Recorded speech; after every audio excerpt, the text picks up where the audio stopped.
എല്ലാവർക്കും സലു കിച്ചണിലേക്ക് സ്വാഗതം. അപ്പോൾ നമ്മൾ ഒരു 2-3 മാസമായി കേട്ടോ ഇവിടെയൊക്കെ ഒന്ന് വൃത്തിയാക്കിയിട്ട്. നമുക്ക് സമയം ഉണ്ടായിരുന്നില്ല, ആളിനെയും കിട്ടിയിട്ടുണ്ടായിരുന്നില്ല. പിന്നെ ഇടയ്ക്ക് ഞങ്ങൾ ഇല്ലായിരുന്നല്ലോ. അപ്പോൾ ഇന്ന് രാവിലെ തന്നെ നിസാറയ്ക്ക് ഒരാളിനെ കൊണ്ടുവന്നു. അപ്പം ഇവിടെയൊക്കെ ഒന്ന് ക്ലീൻ ചെയ്യാനായിട്ട് പറഞ്ഞായിരുന്നു.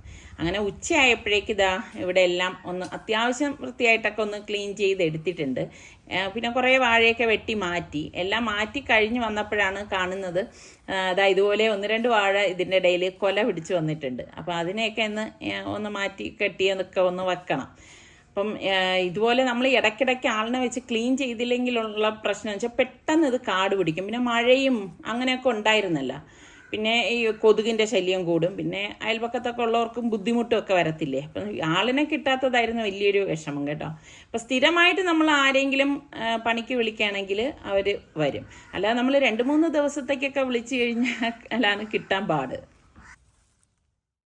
ഇന്ന് രാവിലെ നല്ല മീൻ കിട്ടിയിട്ടുണ്ടായിരുന്നു. അപ്പം രാവിലെ മീൻ കറിയും അപ്പം ആവാമെന്ന് വിചാരിച്ചു. അപ്പത്തിൻ്റെ മാവ് ഇതിനു മുമ്പ് അരച്ചത് ഫ്രിഡ്ജിൽ ഇരുന്നതാണ് കേട്ടോ. അപ്പം അതിനിടയിൽ പുട്ടും ഒറട്ടിയൊക്കെ ഉണ്ടാക്കിയിരുന്നു. അപ്പോൾ ആ മാവാണ് ഞാനിപ്പോൾ എടുത്തത്. അപ്പോൾ ഇനിയിപ്പോൾ അതൊന്ന് കലക്കി മാറ്റി വെച്ചു. അപ്പോൾ എണ്ണ ചൂടാകുമ്പോഴേക്കും നമുക്കിതിലേക്ക് ഉലുവയും കടുകും ഇട്ടൊന്ന് പൊട്ടിച്ചു കൊടുക്കാം. അതൊന്ന് പൊട്ടി വരുമ്പോഴേക്ക് ഒരു കഷ്ണം ഇഞ്ചി നീളത്തിലരിഞ്ഞതും ഒരുണ്ട വെളുത്തുള്ളി നീളത്തിലരിഞ്ഞതും കൂടി ഇതിലേക്കിട്ട് ഒന്ന് മൂപ്പിച്ചു കൊടുക്കാം. ഇതൊക്കെ ഇട്ടിട്ട് എടുക്കുമ്പം കറിക്ക് ഭയങ്കര ടേസ്റ്റാണ് കേട്ടോ. ഇനി ഞാൻ ഇവിടെ ഒരു 8-10 ചുവന്നുള്ളി ഇതാ ഇതുപോലെ അരിഞ്ഞെടുത്തതാണ്. അതും കൂടി ഇട്ടിട്ട് നമുക്കൊന്ന് വഴറ്റി കൊടുക്കാം. ഇതുപോലെ ഒന്ന് വഴറ്റിയെടുക്കണം. ഇതിലേക്ക് ഇനിയിപ്പോൾ നമുക്ക് കറിവേപ്പില വേണം. അതും കൂടി ഇടുമ്പോഴാണ് നല്ല മണം വരുന്നത്. കാരണം വെളിച്ചെണ്ണയിൽ നമ്മളിതെല്ലാം വഴറ്റിയെടുക്കുമ്പോൾ ഒരു പ്രത്യേക മണമല്ലേ. അപ്പോൾ ഇതുപോലെ ഒന്ന് വഴറ്റി കൊടുക്കണം. ഒന്ന് വഴണ്ടി വന്ന ശേഷം നമുക്കിതിലേക്ക് പൊടികൾ ചേർത്ത് കൊടുക്കാം. ഞാനിവിടെ 2.5 ടേബിൾ സ്പൂൺ കാശ്മീരി ചില്ലി പൗഡറും 1 ടീസ്പൂൺ മഞ്ഞൾപ്പൊടി 1.5 ടേബിൾ സ്പൂൺ മല്ലിപ്പൊടിയാണ് ഇട്ട് കൊടുക്കുന്നത്. പാകത്തിനുള്ള ഉപ്പും കൂടി ചേർത്ത് നമുക്കിതൊന്ന് വഴറ്റി കൊടുക്കാം. അപ്പോൾ പൊടികൾ കരിഞ്ഞു പോകാതിരിക്കാൻ പ്രത്യേകം ശ്രദ്ധിച്ചേക്കണം. ഇത് അടിക്ക് പിടിക്കാതെ ഒന്ന് ഇളക്കി കൊടുക്കണം. ഇതുപോലെ ഒന്ന് വഴറ്റി കൊടുത്ത ശേഷം ഞാനിവിടെ 2 തക്കാളി എടുത്തിട്ടുണ്ട്. മീഡിയം സൈസിലുള്ള തക്കാളിയാണ്. അപ്പോൾ അത് ഒരുപാട് വെള്ളം ചേർത്തൊന്നും അരയ്ക്കരുത്. വെള്ളം ഇല്ലാതെ വേണം അരച്ചെടുക്കാൻ. അതും കൂടി ഇതിലേക്ക് ഇട്ടിട്ട് വഴറ്റിയെടുക്കണം. അതാണ്ട് നല്ല കുറുകിയ ഒരു പരുവവും ഒരു പേസ്റ്റ് രൂപത്തിലാണ് ഇപ്പോൾ ഇരിക്കുന്നത്. ഈ ഒരു ടൈമിലാണ് നമ്മൾ ഇതിലേക്ക് കുറച്ച് വെള്ളം ഒഴിച്ചു കൊടുക്കുന്നത്. അപ്പം ഞാൻ മിക്സിയുടെ ജാറിൽ തന്നെ വെള്ളം എടുത്തിട്ട് ഇതുപോലെ ഒന്ന് ഒഴിച്ചു കൊടുക്കുകയാണ് ചെയ്യണത്. അപ്പോൾ ഇതുപോലെ ഒന്ന് ഇളക്കി കൊടുക്കണം. ഇതുപോലെ ഇളക്കി കൊടുത്ത ശേഷമാണ് നമ്മൾ ഇതിലേക്ക് പാകത്തിനുള്ള വെള്ളം ഒഴിച്ചു കൊടുക്കുന്നത്. അപ്പോൾ അതിന് മുൻപ് നമുക്കിതൊന്ന് അടച്ചു വെച്ച് കൊടുക്കാം. അടച്ചു വെച്ച് ഒരു 2 മിനിറ്റിന് ശേഷം അടപ്പ് മാറ്റിയിട്ട് ഇതുപോലെ ഒന്ന് വീണ്ടും ഇളക്കി കൊടുക്കും. അതായത് ആ അരപ്പ് നല്ലതുപോലെ ഒന്ന് വെന്ത് വരാനാണ് നമ്മളിങ്ങനെ ചെയ്യുന്നത് കേട്ടോ. അപ്പോൾ ആ കറിക്ക് അതിൻ്റേതായ ടേസ്റ്റും ഉണ്ടാവും. അപ്പോൾ ഇതിലേക്ക് നമുക്കിനിയിപ്പോൾ പാകത്തിനുള്ള വെള്ളം ഒഴിച്ചു കൊടുത്തിട്ട് ഇളക്കി കൊടുക്കാം. എപ്പോഴും ശ്രദ്ധിച്ചു നോക്കണം, നമ്മൾ ഓവറായിട്ട് വെള്ളം ഇതിലേക്ക് ഒഴിക്കരുത്. ഓവറായിട്ട് വെള്ളം ഒഴിച്ചു കഴിഞ്ഞാൽ കറിക്ക് അത്ര ഒരു ടേസ്റ്റും ഇതൊന്നും ഉണ്ടാകത്തില്ല കേട്ടോ. കണക്കിനുള്ള വെള്ളം മാത്രമേ ഒഴിക്കാവൂ. പിന്നെ നമുക്കിതിലേക്ക് പാകത്തിനുള്ള ഉപ്പും കൂടി ഇട്ട് കൊടുക്കണം. എന്നിട്ട് ഉപ്പ് ഇട്ട ശേഷം നമുക്ക് ഒന്ന് ഇളക്കി കൊടുക്കാം. കണ്ട കറക്റ്റ് പരുവണ് ഉപ്പൊക്കെ ഉണ്ടോ എന്ന് നോക്കണം. ഇപ്പം ഞാൻ കുടംപുളിയാണ് എടുത്തിരിക്കുന്നത്. നമുക്ക് ആവശ്യത്തിനുള്ള പുളി ഇതിലേക്ക് ഇട്ട് കൊടുക്കാം. എന്നിട്ടൊന്ന് മൂടി വെച്ച് കൊടുക്കാം. അപ്പം ഈ സമയത്ത് ഞാൻ അപ്പം ഒന്ന് ചുട്ടെടുക്കുകയാണ്. അപ്പം എൻ്റെ കൈയുടെ വേദന എങ്ങനെയുണ്ടെന്നൊക്കെ ഒരുപാട് പേര് ഇന്നലെയും മിനിഞ്ഞാന്നൊക്കെ കമൻസിൽ ഞാൻ കണ്ടായിരുന്നു, ചോദിച്ചിട്ടുണ്ടായിരുന്നു. അപ്പം എനിക്ക് വീണ്ടും എൻ്റെ കൈവേദന കൂടിയിട്ടുണ്ട്. അവർ പറയുന്ന റെസ്റ്റ് എടുക്കണം എന്നാണ്. പക്ഷേ എനിക്കങ്ങനെ നമുക്ക് കുക്കിങ്ങിൽ ഞാൻ ആരെയും കൈ കടത്തത്തില്ല. കാരണം എനിക്ക് തന്നെ അത് ഇഷ്ടമായതുകൊണ്ട് ചെയ്യണം എന്നുള്ള താല്പര്യമാണ്. അപ്പോൾ ഇതിനിടയിൽ മീൻ ഞാൻ ഇട്ട് കൊടുക്കുകയാണ്. ഇട്ട് കൊടുത്ത ശേഷം വീണ്ടും നമുക്കൊന്ന് മൂടി വെച്ചിട്ട് വേണം ഇത് റെഡിയാക്കി എടുക്കാൻ. ഒരു തണ്ട് കറിവേപ്പിലയും കൂടി ഞാൻ വെച്ച് കൊടുക്കുന്നുണ്ട് കേട്ടോ. അങ്ങനെ ഇന്നലെ മുതൽ ട്രീറ്റ്മെൻറ്റ് തുടങ്ങി. വെച്ചുകൊണ്ടിരുന്നിട്ട് കാര്യമില്ല കേട്ടോ. കാരണം ആദ്യം എനിക്ക് ഇടത് കൈ മാത്രമായിരുന്നു വേദന. ഇപ്പോൾ അത് വലത് കൈയിലേക്കും വന്നിട്ടുണ്ടായിരുന്നു. അപ്പം മുൻപ് നിങ്ങൾക്ക് അറിയാമല്ലോ, ഞാൻ ഏകദേശം 1.5 മാസത്തോളം അന്ന് ട്രീറ്റ്മെൻറ്റൊക്കെ ചെയ്തിരുന്നതാണ്. അപ്പോൾ ആ സമയത്ത് ഒരാശ്വാസം കിട്ടിയിട്ടുണ്ടായിരുന്നു. അപ്പോൾ ഇപ്പം എന്ന് പറഞ്ഞു കഴിഞ്ഞാൽ എനിക്ക് ഈ പറഞ്ഞ മാതിരി ഭയങ്കര വേദന സഹിക്കുന്നില്ല. ഞാൻ അങ്ങനെ ഇങ്ങനെയൊന്നും ഒരു ഹോസ്പിറ്റലിലേക്ക് ഓടി പോകുന്ന ഒരാളൊന്നുമല്ല. അപ്പം സാർക്ക് പറഞ്ഞ് എന്തായാലും ഇത് കാണിച്ചേക്ക്, അല്ലാതെ ഇങ്ങനെ വെച്ചുകൊണ്ടിരുന്നിട്ട് കാര്യമില്ലല്ലോ എന്ന് പറഞ്ഞിട്ടാണ് അങ്ങനെ ഇന്നലെ ട്രീറ്റ്മെൻറ്റ് സ്റ്റാർട്ട് ചെയ്തത്. അപ്പോൾ അവർ പറഞ്ഞതെന്ന് വെച്ചാൽ റെസ്റ്റ് വേണം എന്നുള്ളതാണ്. അതായത് നമ്മളുടെ കറി റെഡി ആയിട്ടുണ്ട്. കണ്ടതാ നല്ല അടിപൊളി കറിയാണ് കേട്ടോ. അപ്പോൾ ഈ മുളക് കറിയുടെ കൂടെ നിങ്ങൾക്ക് കഴിക്കാൻ ഇഷ്ടമുള്ള പലഹാരം ഏതാണെന്നുകൂടി പറയട്ടോ. പുട്ടും ഈ ഒരു കറി നല്ലൊരു കോമ്പിനേഷനാണ്. പിന്നെ ഇവിടെ മാവിരുന്നത് കൊണ്ടാണ് ഞാൻ പിന്നെ അപ്പം റെഡിയാക്കി എടുത്തത് കേട്ടോ. കണ്ടോ നല്ല തിളച്ചൊക്കെ വരുമ്പോൾ ഇതിനി എടുക്കുന്ന സമയത്തുണ്ടല്ലോ സൂപ്പർ ടേസ്റ്റ് ആയിരിക്കും. അങ്ങനെ ബ്രേക്ക്ഫാസ്റ്റ് ഒക്കെ കഴിഞ്ഞ ശേഷം കുറച്ച് പണികളൊക്കെ ഉണ്ടായിരുന്നു. അതെല്ലാം കഴിഞ്ഞിട്ട് ഇപ്പോൾ ഇതാ നമ്മൾ ക്ലിനിക്കിലേക്ക് പോവാണ് കേട്ടോ. അപ്പം ഞാൻ പോകുമ്പോഴേക്ക് ഇതാ മോളെയും കുഞ്ഞിനെയൊക്കെ കൊണ്ടുപോവാണ്. എനിക്കാണെങ്കിൽ ഞാൻ പറയും വണ്ടിയിൽ ഇരുന്നിട്ടാണെങ്കിലും കുഞ്ഞിന് ഒരു രസമായിരിക്കത്തില്ലേ. അപ്പം എന്നെ ഡ്രോപ്പ് ചെയ്തിട്ട് അവരിങ്ങ് വരും. പിന്നെ എന്നെ വിളിക്കേണ്ട ആ ഒരു ടൈം ആകുമ്പോൾ ഞാൻ ഫോൺ ചെയ്ത് പറയും. അപ്പോൾ അതുകൊണ്ട് തന്നെ ഞാനിപ്പോൾ റെസ്റ്റിൻ്റെ എടുക്കണമെന്ന് അവർ നിർബന്ധമായിട്ട് പറഞ്ഞുകൊണ്ട് ഞാൻ 2 വീലർ അങ്ങനെ എടുക്കാറില്ല കേട്ടോ.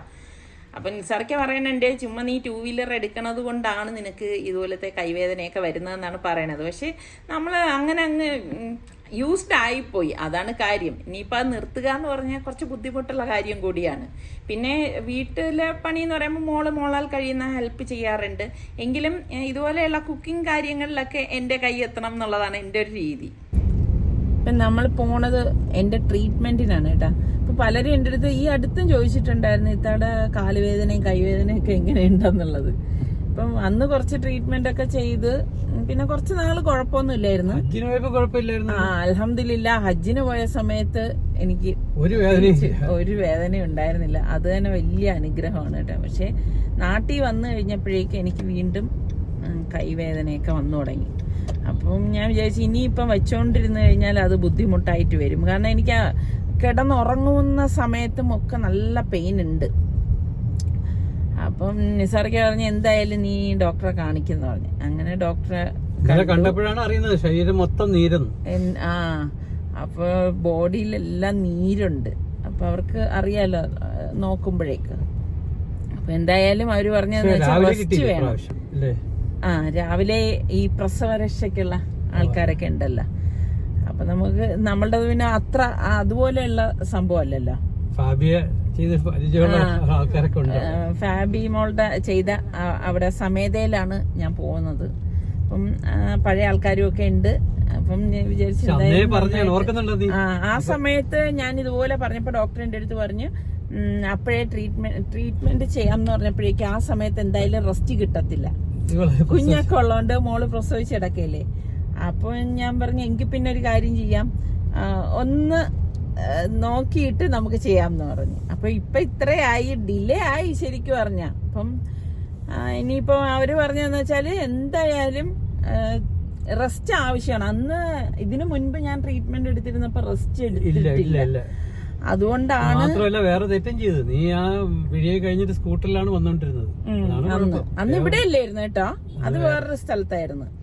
പക്ഷെ ഇത് എന്ന് പറയുമ്പോ ഞാൻ കൊണ്ട് വിളിച്ചോണ്ടിരാന്ന് വിചാരിച്ചു. പിന്നെ അന്ന് ഫാബിയെ നോക്കാൻ നിൽക്കുന്ന കുഞ്ഞിനെയൊക്കെ നോക്കണമെന്നല്ലേ ചെയ്യാത്തത്. ഇപ്പൊ ഫാബി നോക്കിക്കോളൂ നിന്നെ. അല്ല പലരും എന്റെ അടുത്ത് ഇങ്ങനെ ഇത്താ മോള് സഹായിക്കൂലേ എന്നൊക്കെ ചോദിക്കണ്ടായിരുന്നു. മോള് അത്യാവശ്യം സഹായിക്കുകയൊക്കെ ചെയ്യും. പിന്നെ നിങ്ങക്ക് മനസ്സിലാക്കാം ഒരു കുഞ്ഞുള്ളപ്പോഴേക്ക് അതിൻ്റെതായിട്ടുള്ള ഇപ്പൊ എല്ലാത്തിനും ഇപ്പൊ ഞാൻ ഫാബി അത് ചെയ്യ് അങ്ങനെയല്ല. കുഞ്ഞിനാണ് നമ്മൾ പ്രയോറിറ്റി കൊടുക്കാനുള്ളത്. ആ കുഞ്ഞിനെ ആദ്യം നല്ല രീതിക്കൊക്കെ വളർത്തിട്ട് അവളാൽ പറ്റുന്ന രീതിയിൽ അവള് എന്നെ സഹായിക്കാറുമുണ്ട്. അപ്പൊ അങ്ങനെയൊക്കെയാണ് പോണത്. ഇനി ട്രീറ്റ്മെന്റും കാര്യങ്ങളും ഒക്കെ ഞാൻ വഴിയേ നിങ്ങൾക്ക് പറഞ്ഞുതരാം. നമുക്ക് ചെറുപ്പമായിരിക്കുമ്പോൾ നമ്മൾ വിചാരിക്കും നമ്മൾ മരിക്കണത് വരെ നമുക്ക് നല്ല ആരോഗ്യമായിരിക്കും എന്നൊക്കെ നമ്മൾ കരുതുന്നതാണ് കേട്ടാ. അതുകൊണ്ട് ചെറുപ്പത്തിൽ ആവേശത്തോടു കൂടി ജോലികളൊക്കെ അങ്ങ് ചെയ്യും, മരിച്ച് ചെയ്യും എന്നൊക്കെ കേട്ടിട്ടില്ലേ, അങ്ങനെയൊക്കെ ചെയ്യും. പക്ഷേ അതിനുള്ള ഭവിഷ്യത്ത് എന്താണെന്ന് വെച്ചാൽ കുറച്ച് കഴിയുമ്പോഴേക്കും നമുക്കിതുപോലെ ഒരറ്റത്തുനിന്ന് വേദനകൾ വന്നു തുടങ്ങും. പിന്നെ അത് നീരിൽ സ്റ്റാർട്ട് ചെയ്ത് പിന്നെ അതിനെ തുടർന്നുള്ള അസുഖങ്ങളും ഒക്കെ ആവും. അപ്പം നമ്മൾ ചിന്തിക്കേണ്ട ഒരു കാര്യം, അസുഖം വന്ന് നമ്മൾ കിടന്നു പോയി കഴിഞ്ഞാൽ നടക്കേണ്ട കാര്യങ്ങളെല്ലാം യൂഷ്വലി നടക്കും. അപ്പം അതിനേക്കാളും നമ്മൾ അതിനു മുൻപ് ചെയ്യാൻ പറ്റുന്ന ജോലികളൊക്കെ ചെയ്യുക, സമാധാനത്തിന് ചെയ്യണം. നമ്മുടെ ആരോഗ്യത്തെക്കുറിച്ച് നമ്മൾ ബോധവാന്മാരായിരിക്കണം കേട്ടോ. അങ്ങനെ ഇപ്പം ദാ ക്ലിനിക്കിലെത്തി. എങ്ങനെയുണ്ടായിരുന്നു ഇന്നലത്തെ ട്രീറ്റ്മെന്റ്സ് ഒക്കെ? അടിപൊളിയായിരുന്നു കേട്ടോ. ശരിക്കും പറഞ്ഞാല് സുഖമുണ്ട്. ഡോക്ടർ പറഞ്ഞതുപോലെ തന്നെ ഇത് കഴിയുമ്പോഴേക്കും ഒരു പെയിൻ ഉണ്ടാവും, റെസ്റ്റ് ചെയ്യണമെന്നല്ലേ. ശരിക്കും വീട്ടിൽ ചെന്ന് കഴിഞ്ഞപ്പോഴാണ് ആ പറഞ്ഞതിന്റെ ഗാഠത മനസ്സിലായത്. ഞാൻ അങ്ങനെ ഭയങ്കര സഹിച്ചൊക്കെ ഇരിക്കുന്ന ആളായിരുന്നേ. പക്ഷെ ഇന്നലെ ഉണ്ടല്ലോ ഇതിങ്ങനെ ഓടിച്ചപ്പോ അവര് പറഞ്ഞ് ശരീരത്തിൽ നീരുണ്ടെന്ന് പറഞ്ഞില്ലേ.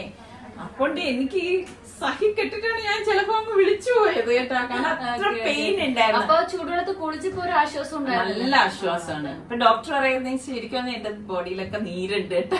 ഒരു പോയിന്റിലൊക്കെ ആയിട്ടാണ് നീര് വരുന്നത്. അപ്പൊ അത് നമുക്ക് നോക്കാത്. ട്രീറ്റ്മെന്റ് ചെയ്യുന്ന സമയത്ത് നോക്കിയിട്ടത് ചെയ്യാം. ബാക്കിയുള്ളത് ട്രീറ്റ്മെന്റ്സ് ഇങ്ങനെ എന്തായാലും ഒരു മിനിമം ഒരു 7 or 10 days എടുക്കണം. എന്നാലേ നമുക്ക് കുറച്ചൊരു 10 days നമ്മൾ റെസ്റ്റിലായിരിക്കണം അല്ലേ? അതെ അതെ അതെ. അതാണ് ഇപ്പൊ 2 വീലർ ഒന്നും എടുക്കുന്നില്ല. ഇപ്പം നിസാർക്കെ കൊണ്ടുവന്ന് വിടും, നിസാർക്ക് എന്നെ വിളിച്ചോണ്ട് പോവാണ്. ഇതിപ്പോ 2ാമത്തെ ദിവസമേ ആയിട്ടുള്ളൂ.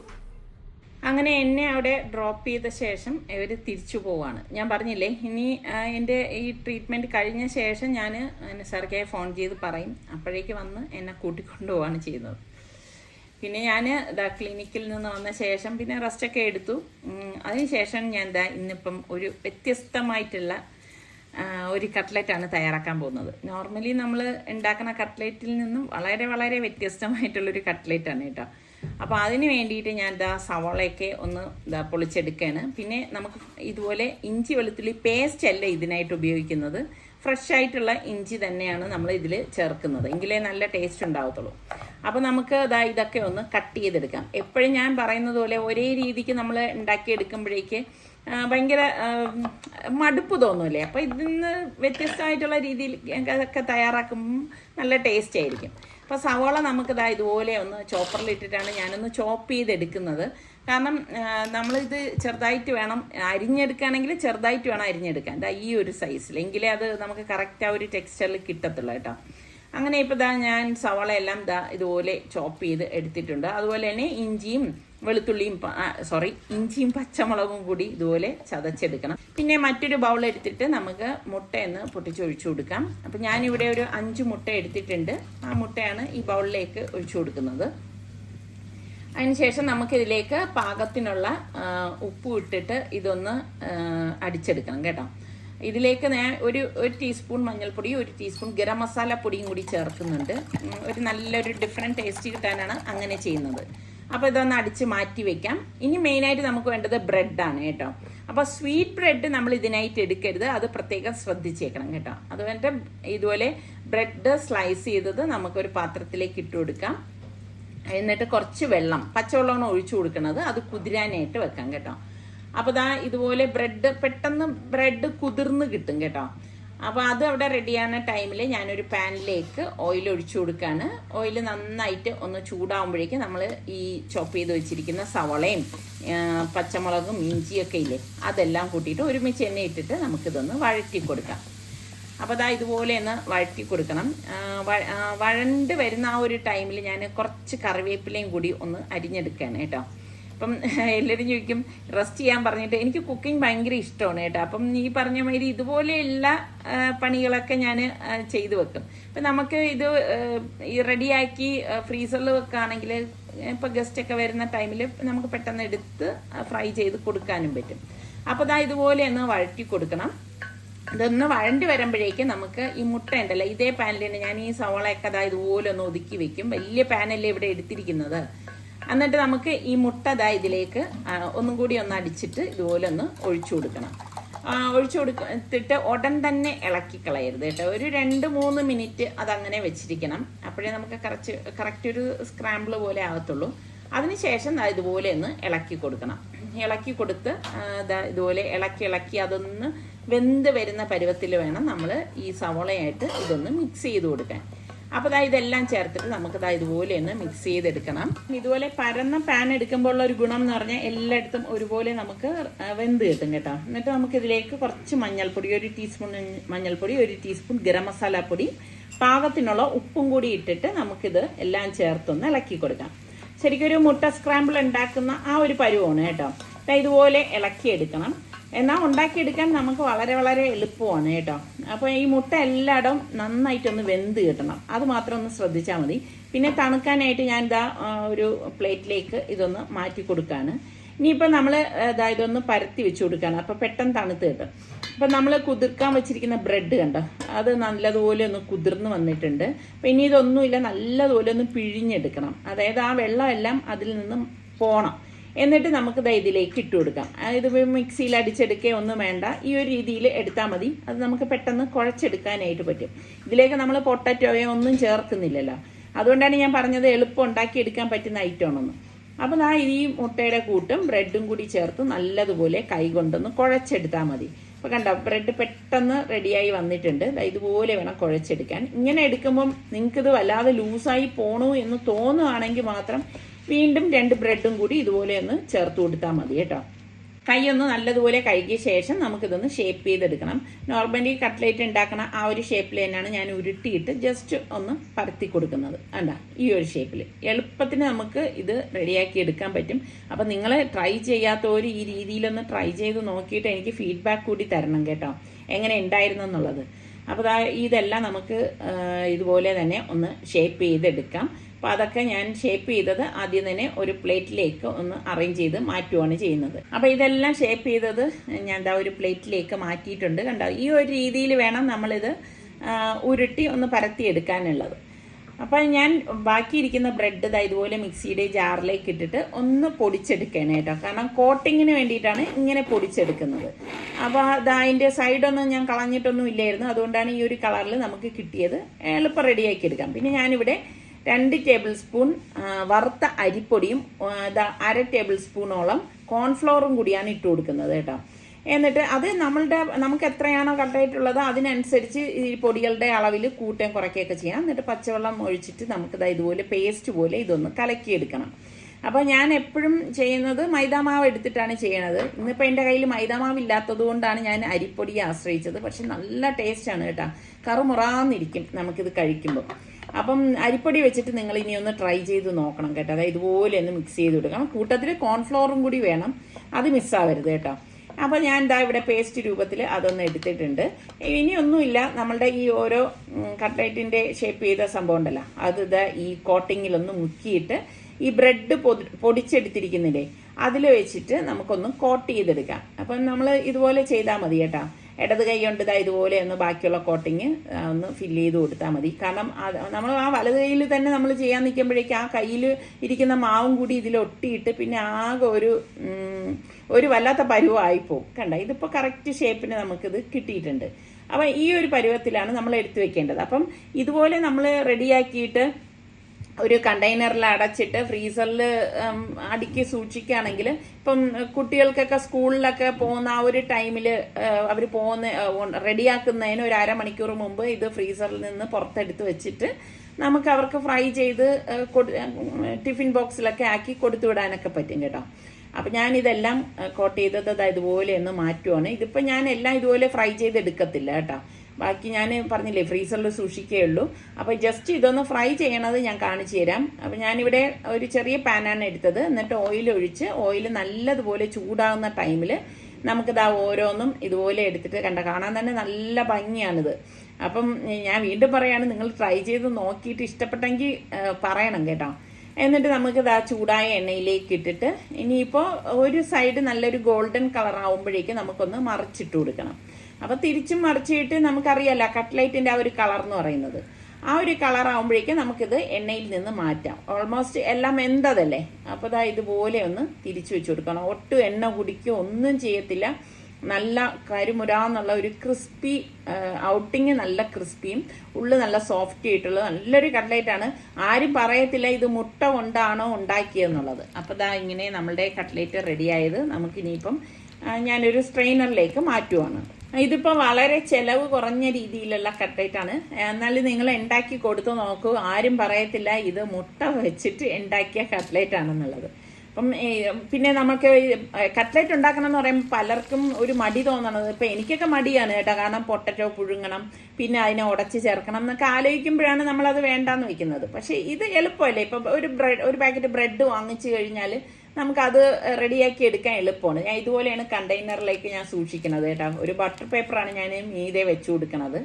കാരണം അതാവുമ്പോഴേക്ക് ഈ കട്ട്ലേറ്റുകൾ തമ്മിൽ ഒട്ടത്തുമില്ല. അപ്പം ചെറിയൊരു ഗ്യാപ്പിൽ ഇതുപോലെ ഒന്ന് ചെയ്തെടുത്താൽ മതി.